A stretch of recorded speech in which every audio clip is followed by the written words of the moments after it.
Hi friends, welcome back to more Humankind. My name is Tobel. Thanks so much for joining You me have as built always. a And first now outpost, we adding continue our another game by territory hitting to the your end turn. empire. I know, you're hoping this is the beginning of something very, very big. We end our turn and we are finished building our first outpost. So Copernicus has finally been created. Now an outpost is very limited in what you can do. Initially, the only thing you can do is move your outpost somewhere else. We're going to evolve this into a city, which happened instantaneously. So there's really no delay for turning your outpost into a city. It's simply a matter of having enough influence if it's going to cost anything. So there we go. We have our first city of Babylon.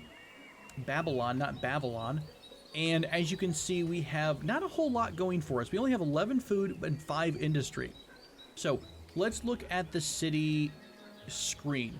Up here, we see how many workers can be assigned in each type of area. Again, this is FIMS, Food, Industry, Money, Science. So we can have, for example, 5 workers assigned to food production. Each worker would give us 6 food per worker. This weird kind of 1/8 plus 1, this means that we have 1 population out of a maximum of 8, and we're going to get another one in 4 turns. It took me a long time to figure out what the heck all that meant.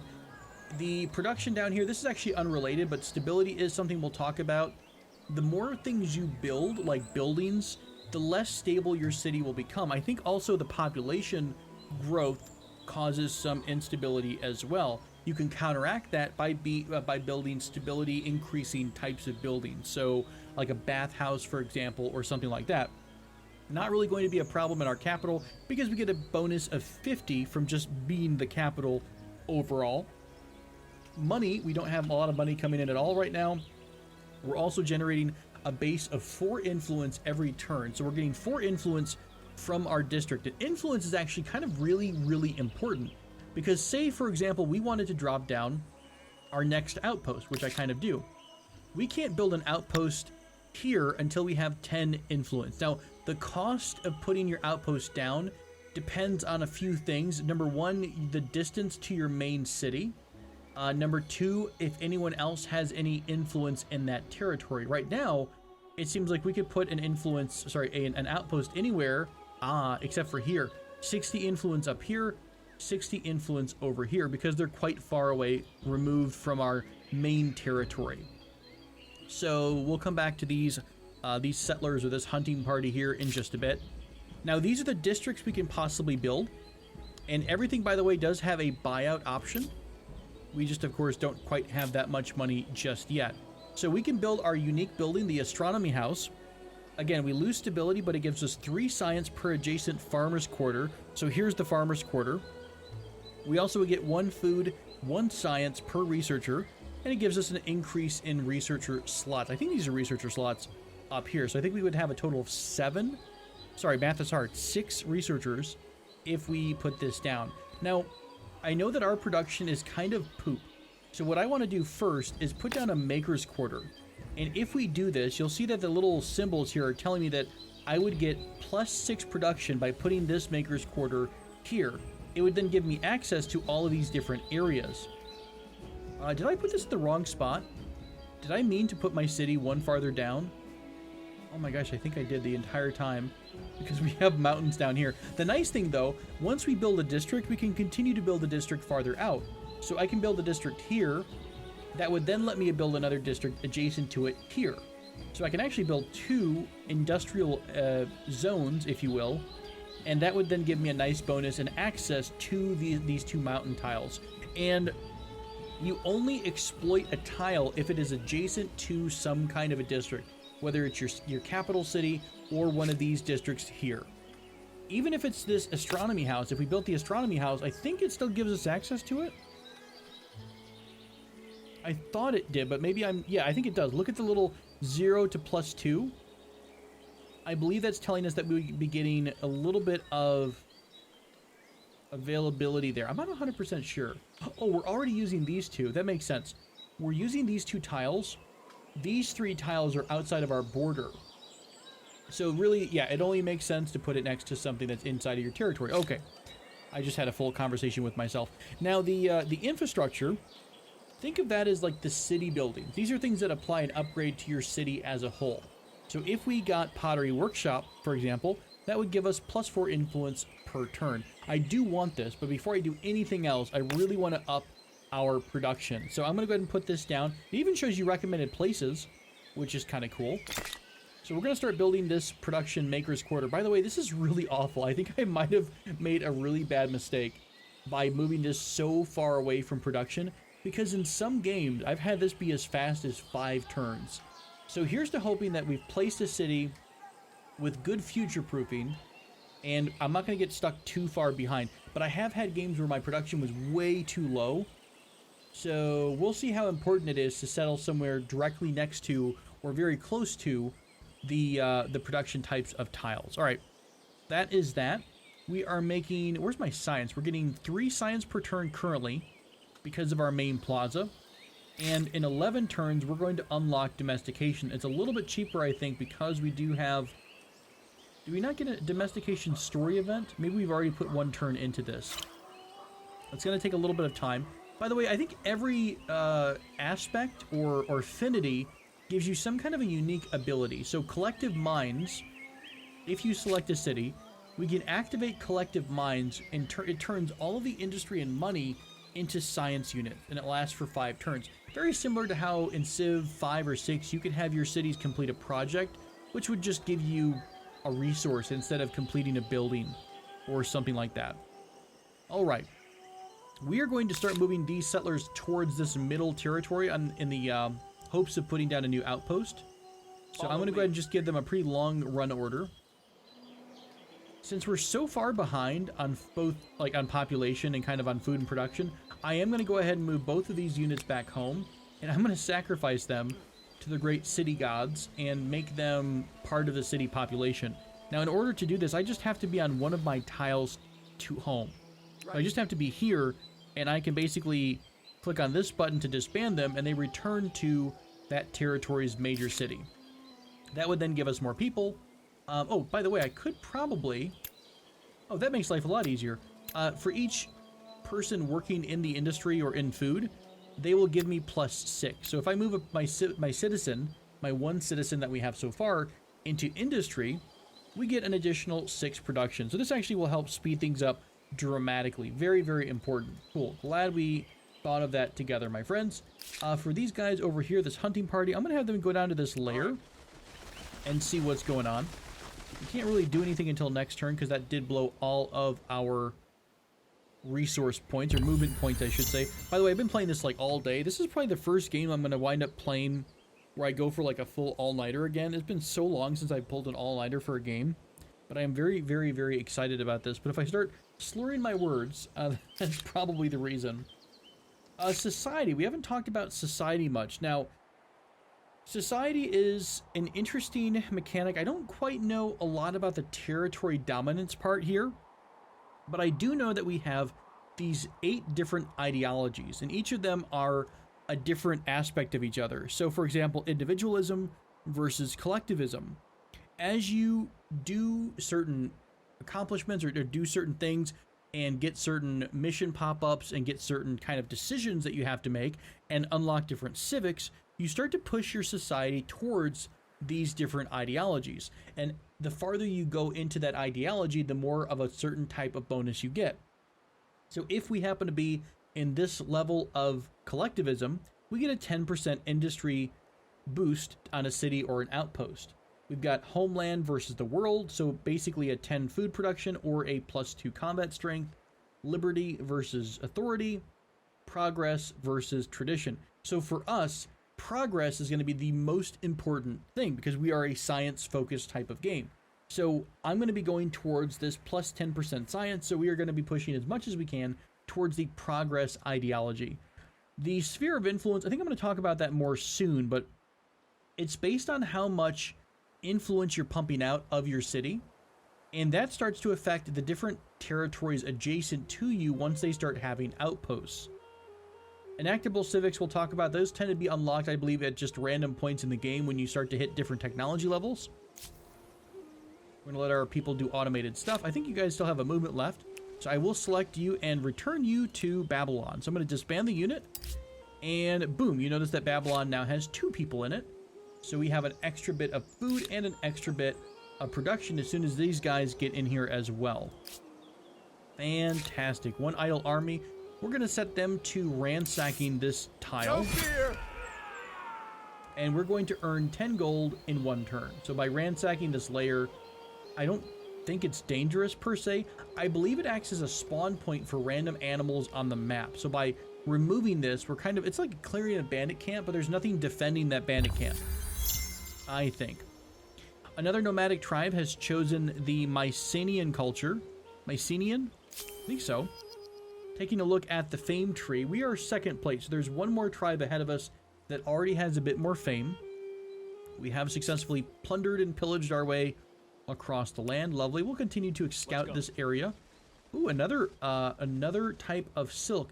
Now, when we start to exploit resources, there is such a thing as a kind of a monopoly bonus. If you own, I think it's 3 out of 5, maybe? Or maybe it's like a random number. So if you control the majority share of a resource, you get an empire-wide bonus, I think. We'll have to talk about that more once it becomes accessible. And I think that's dependent on our technology. So once we're able to extract something, we'll talk about the extraction. I think it's an artisan quarter is what I'm thinking of. Okay, we're going to sack this unit as well for more population. Again, have no idea if this is the most efficient way to do things or not. But now, I think I'm going to move this person over to industry, get another drop in how long it's going to take to build this industrial quarter. I'm going to finish off the industrial quarter and then probably move this person to science. I just want to get this out as soon as I can because I feel like I'm a little bit behind. Meanwhile, you are continuing to move towards this territory. Where would the next best place be? Wow, 1016. This would give us 1310. 1016 down here. Now, what is over in this area? Wasn't there science somewhere here too? Not really. So if we put an outpost here, that is a ton of production. Where's all the production coming from? Pretty much everywhere. There's production all around us. If we were to put down give us the most bang for our buck. I like kind of thinking ahead a little bit towards your eventual expansion in all of your different areas, right? So your different districts. So if we put a city down here and then we place a maker's quarter, we would then get +3, +2, +2, all with an additional 1. So 3, 5, 7, 10. This, by expanding in this 1 tile with a quarter, industrial quarter, our maker's quarter, this would give us an additional 10 production over here. If we did it down here, the city would go here, for example, and we put the maker's quarter here, that would just simply give us a new, not a ton more access. I think I want to go for the other spot right here. Let's put this outpost down. Beautiful. Now, this does not act as a city. An outpost only secures territory. So I think if we go into this society screen, you'll notice that we now have a new territory that we're starting to influence. So we're influencing this territory of, does it have a name, by the way? I don't know if it has a name. We're kind of starting to take over this territory. Once we have a camp, I think the outpost has a name. But we will have full influence over this in 5 turns. What this means, I don't really know. Because you can own a territory, but it could be influenced by another culture. Once that happens, they do get the ability to basically demand that city from you or that territory from you. And if you refuse, you get a cause for war. So we'll talk more about diplomacy once we kind of unlock some new civilizations that we meet. Another tribe has reached the next era. Lovely. Now you guys are continuing your explorations into the great unknown. Fair enough. Again, moving one at a time when I can because it lets me react faster or better to different events. I'm going to auto fight this little battle. Okay, we lost about 50% on that. We'll try to get these guys home. It does give us a little bit of influence, so it is kind of helpful. Now, Chimuki, we're going to call it Chimuki. Chimuki's going to get built in just 2 turns. and then we'll be able to see what the cost of upgrading this outpost to a city is, but it's pretty expensive. And that's a big thing you'll notice here, is the difference in expansion rates. It doesn't seem like you're really made to expand quite quickly. You can expand an outpost very quickly, but the old traditional, you know, spit out a settler by turn 10 or something, or 12, is not quite the same anymore. What else did I want to have access to? I think I want to start expanding in this way. Now, you guys are exploring this direction. I think you're kind of trapped by this valley. So let's just move this group, this hunting party, over this way. We're not going to sack them back to the city. We're going to continue making new outposts. Now, every time you put down a new outpost, I think the cost increases. So it would cost 20 influence to put it adjacent to our home territory, but then it would cost 70 to put it farther away. So plus 10 influence by already having one outpost. There is something called linking, I think. So we could link an adjacent outpost to this city. So once this outpost is built, we could link Chimuki to Babylon, and it treats it as one big territory. So this entire area would be part of our territory. Now what this would let us do is use Babylon to exploit resources in this neighboring territory without having this be a city. However, there is an influence cost, and we can't upgrade this to a city until we unlink the marriage here between the city and the outpost. Kind of weirdly phrased, I'm sure, until I actually start exploring that with you, but as a general rule of thumb, linking seems to be really only useful so far, from what I've gathered, based on resource exploitation. So maybe there's a unique luxury resource that you want to get access to. Maybe that would be a good reason to do it. But again, still learning the game, so I'm sure there's plenty of things that we just don't quite know.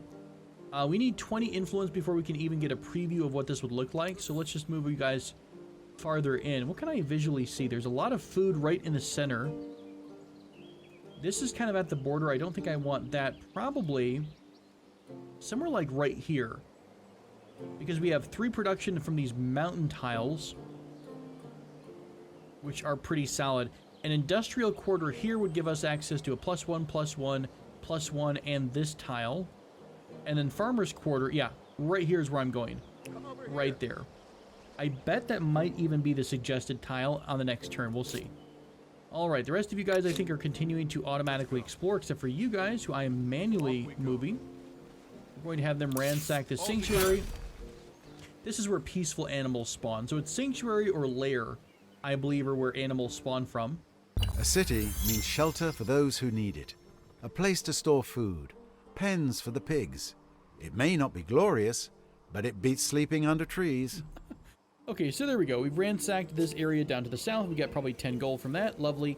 And now we did finish building our industrial quarter. So by doing that, we gained access to these tiles here, which we did not previously have access to, and we increased their yield by 1. So I'm going to move this guy over to science, and I believe we'll just go ahead and do a growth policy, but I'm going to manually attach them to science. I guess maybe when I start moving people, it starts to reset. We're barely making enough food. Oh, we're not actually making enough food. Unfortunate. We don't have enough food to expand naturally. Farmer's quarter would take 6 turns to build, and we would lose population in 9 turns. So I think we'll have to wait on the science for just a hot minute. So let's take a look at what our next construction will be. I kind of want to drop a pottery workshop in here. Can I just buy out a pottery workshop? 104 gold. We're not quite there yet. So a farmer's quarter, if we put one of these down, it does give us 1 food by itself. Also, it's going to increase every food adjacent to the quarter. So if we place this somewhere that's surrounded by food, for example, we would then get, not only are we stretching out our access, we're getting access to this tile, and this tile, which we do not have access to now. We're increasing all of that by 1. Is it by 1? How does that work? It is 1 food per adjacent farmer's quarter. 1 food per adjacent farmer's quarter. Oh, okay. It's not giving us an increase. It's not, how do I describe that? It's not increasing their adjacency. We're simply extending the reach of our tiles. We're suddenly gaining access to these 3 tiles we didn't have before, and we're getting an extra 1 because it's right next to us. Okay. So if I put this here, this is going to extend our farming reach, if you will. Now, interestingly, the astronomy house also acts as a farmer's quarter as well. So is there any reason we wouldn't put down an astronomy house instead? We don't get that 1 extra food that the farmer's quarter gives access to. Oh, I just noticed above in the tooltip where it says resource exploitation, if we have a farmer's quarter, sorry, a astronomy house here, this would let us exploit this resource, this scientific resource. Oh, that's fantastic. So really, we could kind of pair these all together. We could put a farmer's district here. That gives us 7 food. Then that lets us put down another district next to it, which we could place the astronomy house here, which would then give us access to this scientific resource. Additionally, if we put down another farmer's quarter up top, both of these together would count as 3 science per adjacent farmer's quarter. So these 2 farmer's quarters would give our science astronomy house plus 6 science. This would be a pretty beefy science tile at the end of the day. So adjacency, again, a common theme in Civilization games as well, adjacent, or at least the Civ 6, adjacency seems to be a pretty big deal. Okay, so that seems like a plan. Let's go ahead and plan for this farmer's market here.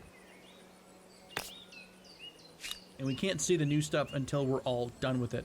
I guess we could also put a farmer's thing here too, all the way on the end, and put one here. We could actually surround our astronomy house with nothing but farmers districts.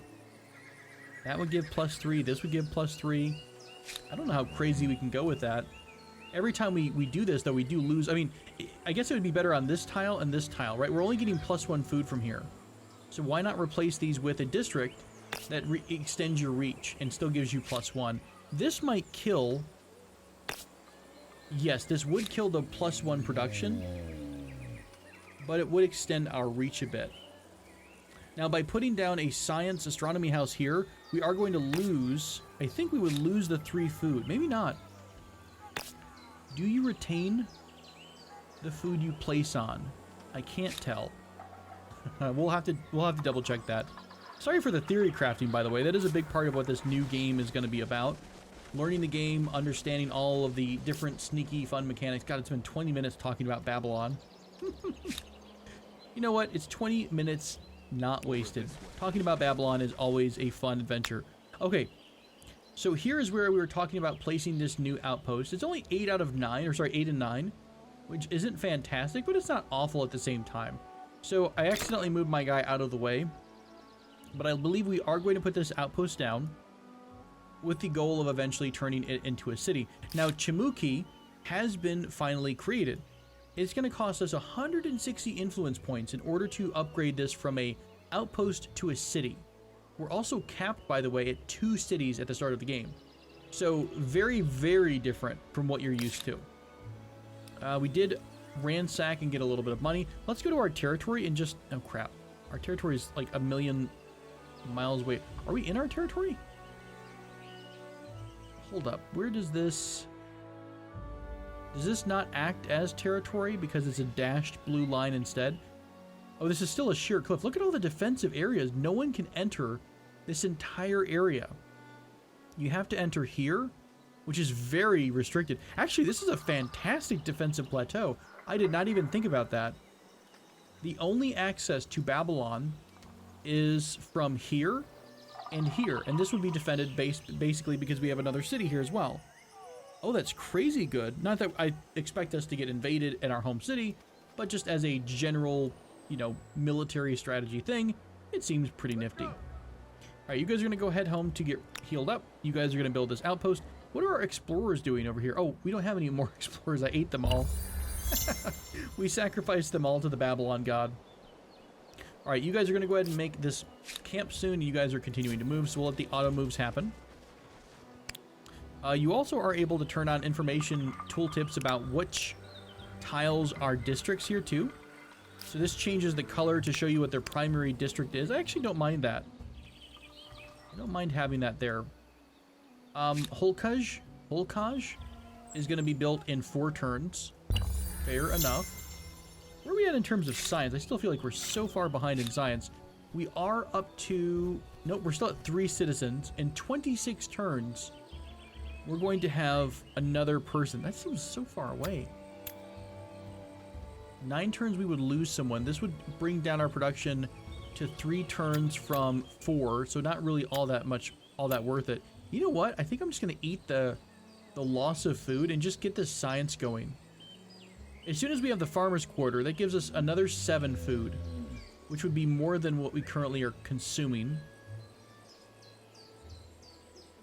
And then, maybe once we have the farmer's quarter, then I'll move the science person over in order to kind of steamroll some of the farming acts, or some of the growth of the city.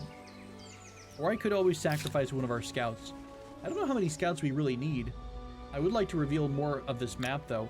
I think at this point, I'm going to go ahead and put these guys on auto explore while these guys come home to heal, because I want to reveal more of the map. Both of these are going to be turned into automated explorers. Chimuki has gained a citizen. So your outpost can gain citizens. They can gain up to 4, and then once they hit 4 and they go over, that citizen will just starve to death. So I think that means your outpost can grow up to 4. When you convert to a city, you then start with 4 people in that city, which is pretty nifty. All right, you guys can go ahead and heal up. Hey, there's domestication finally researched. So we have now unlocked the ability to exploit horses and create scout riders. Interesting. You know what?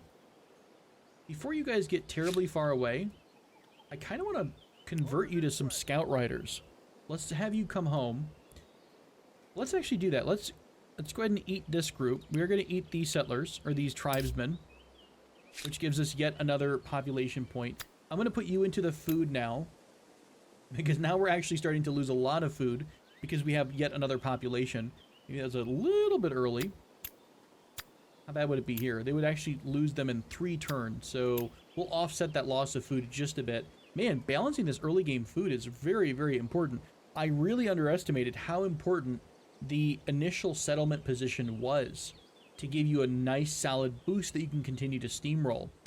Now that we've unlocked horses, or the domestication technology, we have access to the artisan quarter, which would then give us the ability to exploit whatever resources here. So we can put down a horse ranch, which then gives us access to horses, which we are going to need if we want to build these scout riders. Hey, do we not lose? Oh, we do lose a population. Okay. Their base movement, by the way, is 6, while our scouts only have a base movement of 4 and 16 strength versus 13 strength. So pretty awesome. A lot more extra movement. I'm sure moving over rivers is still a pain in the butt, but when we're moving over flat, open land, it's going to be a pretty nice bonus, I think.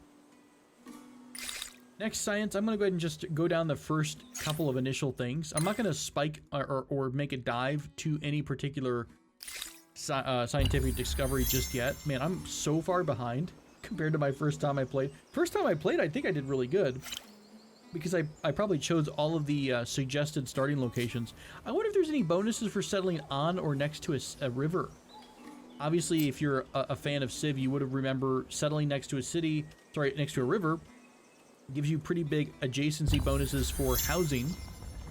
There we go. Wonderful Lake Hillier has been unlocked by another empire. So another world deed has been unlocked. This is a discovery that I don't think we can get to. I don't know how to cross the river, to be honest with you. Let's move you guys right here for now. So where are we at in terms of our food? We're just shy of having enough food. God, that's crazy how short we are on food. Let's build this horse farm. That's going to, oh, that's actually going to give us access to the science. Oh, so maybe I don't have to do what I was planning to do beforehand. Interesting. I think I'm going to press shift and queue up this pottery workshop. Now, if I return you guys to the city, let's eat you as well. Like literally no scouts ever. If I put you in farming, God, we are not getting a lot. So having a worker dedicated to extraction is not as valuable as just putting down a really well-placed farm. So by putting this down, it did exploit the science. So 3 science per adjacent research quarter. Ooh, this is going to be so good, though. But maybe it would be better served over here. So we have farm. This would give us +8. Then we could put our astronomy house over here, I think. I don't know how many tiles away from the city center you can do this in. I think it's any tile in this entire territory. But the horse ranch gives us 3 science per adjacent research quarter. This acts as a research quarter. The special effects in the tooltip. So that's +3, +2, so 5 science just from this tile alone. And then we gain 3 science per adjacent farmer's quarter. So if we put a farmer's quarter here, that's going to give us 8 food. And then another extra 3. So 8 science just from these 2 buildings being next to our astronomy house. I still think that the other culture had a better had the better science. It was like, what is it, +5 for every mountain that's next to you?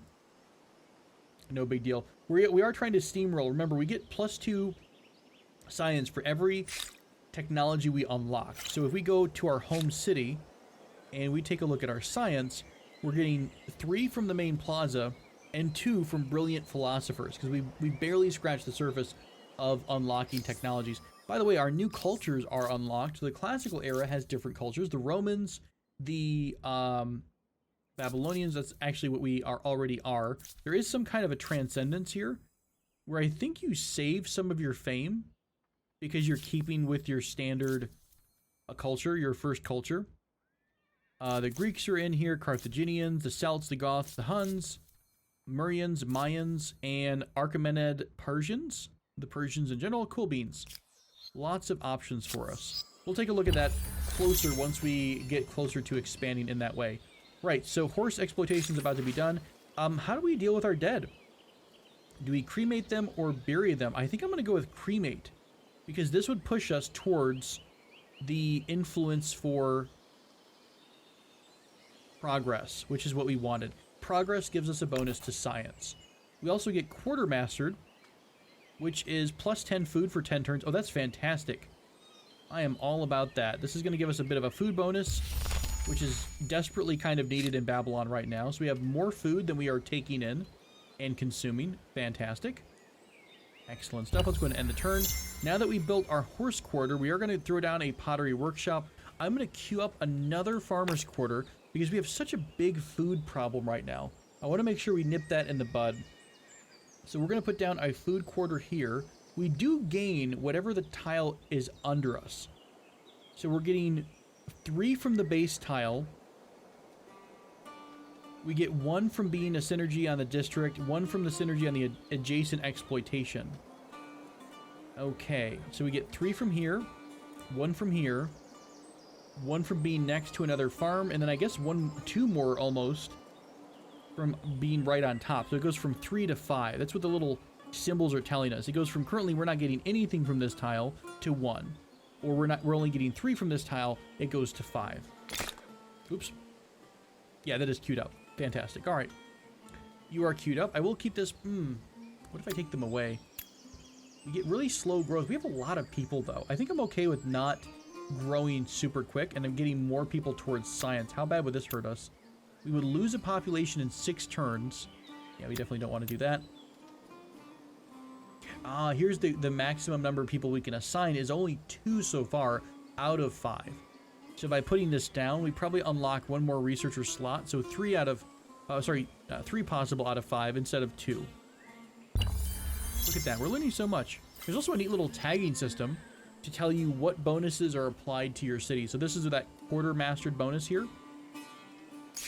Calendar has been researched. Calendar unlocked the granary, which gives us 2 food per farmers and increases the number of farmers we can have.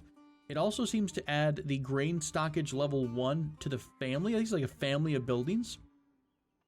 I don't know if that does anything in particular. So this would give us more bang for our buck for every farmer that we have assigned to farming, or every worker we have assigned to farming. Let's go ahead and grab carpentry, and then we'll grab city defense after that. Hey, here we go. Empire Foundation. By what right do we rule? We've unlocked some new civics. Now, this might either be from population or just from getting to that technology that we just researched, which I already forgot what it was. Calendar, I think? So now we have unlocked some new civics. So civics are unlocked through random events, like I mentioned, and these are where your options let you push towards one of these different types of beliefs here, or ideologies. So what right do we rule? Natural right, which means we claim dominion over the beasts of the land, or our supremacy is ordained from the gods. So if we choose the divine mandate, we get +3 faith on our territory, and this would push us closer to tradition, which is increased faith.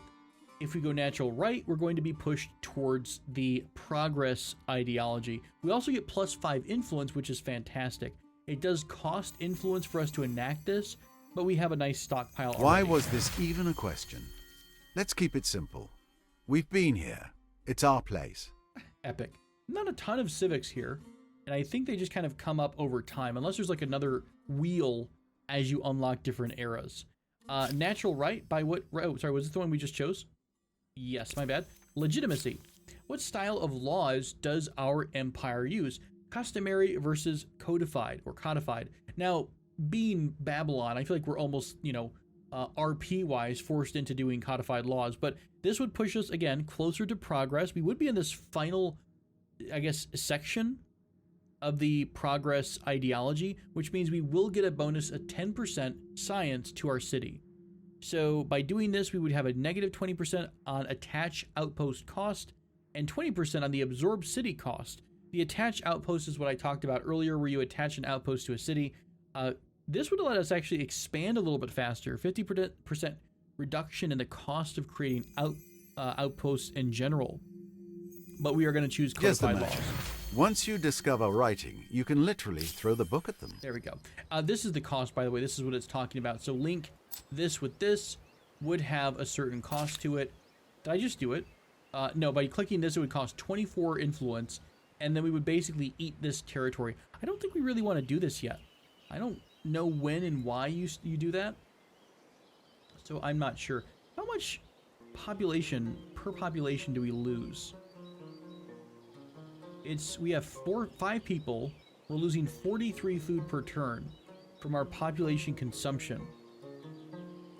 Okay.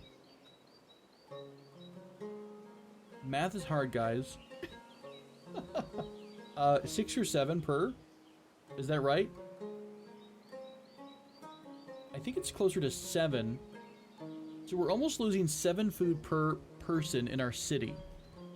And currently, if we put 1 dedicated worker to working here, we only get 6 food. If we have a granary, though, we would then be getting 8 food per worker. That means 1 worker could cover themselves in terms of how much food we're getting. Good to know. We are almost finished with this pottery workshop. Then we're going to start working on the farmer's quarter. Then we'll finally put down our astronomy house. Boy, I feel like I'm behind on everything, but that's okay.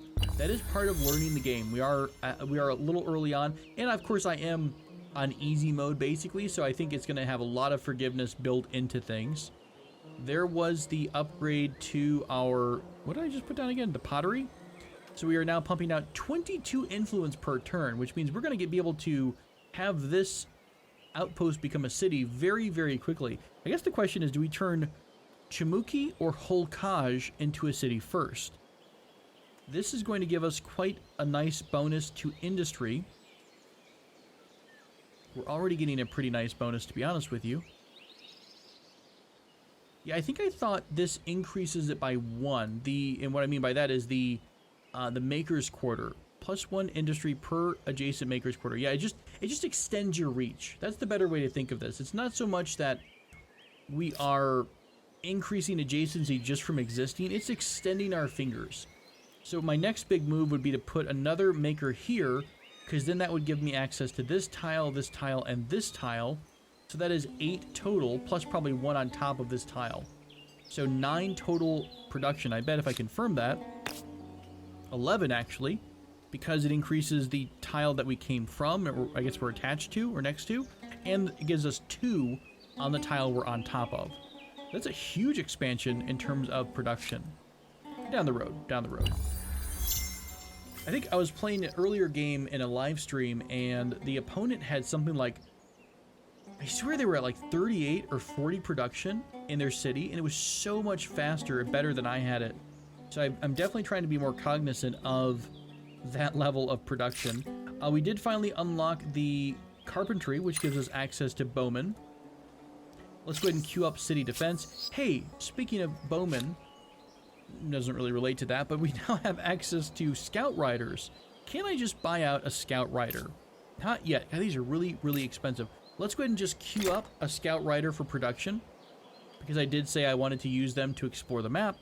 And after that, I might queue up an archer, depending on what we come across. I don't know if we have to defend against barbarians just yet or not.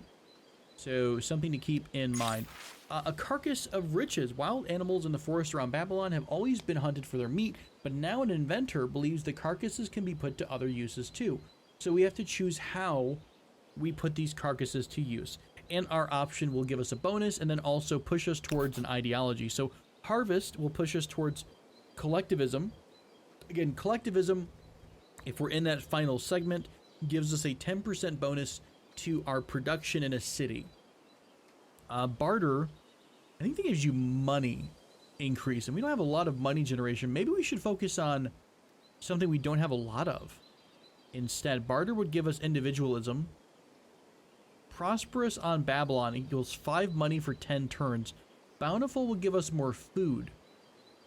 But I am a little worried we don't have a lot of gold production early on yet. Let's try barter. Let's maybe go individualism instead of collectivism. I know we're already one step, where are we at? We're one step. Are we neutral right now? I guess we are straight neutral. We have not chosen any of these ideologies. Let's go with individualism. We'll try to counteract the fact that we're going to be a little bit weak in the commerce area. I don't have a lot early on. Now, the ebony would give us production. It's only 1 gold here. What other resources do we have near us? Oh, by the way, your outpost can be used to extract resources. So, for example, if we, let's see, 3 money per adjacent market quarter. We'd have to have a market quarter next to here. It costs us influence to place down an artisan quarter in a territory that's only claimed by an outpost. But I want to save this up because I want to turn this into a city, because cities mean more science, more influence generation, more awesomeness. So we definitely want to be saving and stockpiling. We are getting a ton of influence per turn though. So it's not going to take long at all for us to build our next city. We have auto scouts, or did I eat everyone? I literally ate everyone. Okay, city defense has been reached. Now we're actually probably cranking out the science pretty well. We're up to 20 science per turn. Again, 10 of that, or 8 of that, is coming from our brilliant philosophers. We've unlocked 4 technologies, so we have 2 times 4 bonus here. Epic. Epic. All right, what kind of options do we have? Writing is going to give us access to the House of Scribes, which gives us 1 science per researcher. Useful. Along with that, we get the Market Quarter, which is a new district, and the Food Market, which gives us 1 money on market quarters per adjacent market quarter. 2 money on the market quarter. So Food Market will boost the power of the market quarter in general. So it's interesting, you're able to build more than 1 district, which is a big difference between this and Civ 6. Civ 6, you can only build 1 district per city, but you could tie them together and have like a triangle, a trifecta of production zones or industrial zones to give each other adjacency bonuses. This one really kind of lets you fill up your entire territory with districts. So I guess you're kind of playing the game of, do I want to exploit resources, or do I want to put down things like this merchant quarter or market quarter? Irrigation would give us +2 food on river. We have a lot of rivers in our territory. This might be very, very useful. Public fountain would increase our stability. It's an upgrade to the city. That could be useful later on as we expand. Bronze working is kind of glowing. I think that's because we have our unique unit here, which is the Sabu Sakasti. I'm sure I pronounced that wrong. We don't have access to copper though, so I don't think this is super useful. This lets us exploit copper. Would we be able to notice it even exists? Where's iron at? Resource prerequisites. Maybe we don't even know what copper looks like because we need this first. Let's grab bronze working. They're all roughly the same in terms of how much science, how many turns it's going to take. And even if we get irrigation, we have a massive queue of things to build in Babylon. So I'm not too worried about pushing that back. All right, we're at about 45 minutes or so. I'm going to try to keep these episodes at that point so that they're somewhat containable and they don't require you to, you know, check into a hotel overnight to watch. So I'm going to end this episode here, friends. Thanks so much for joining me. I hope this has been illuminating so far. And of course, if I'm getting anything wrong, please do let me know in the comments below as we continue to expand and learn about humankind and Babylon / whatever we may be. Thanks so much, friends. As always, until next time, take care.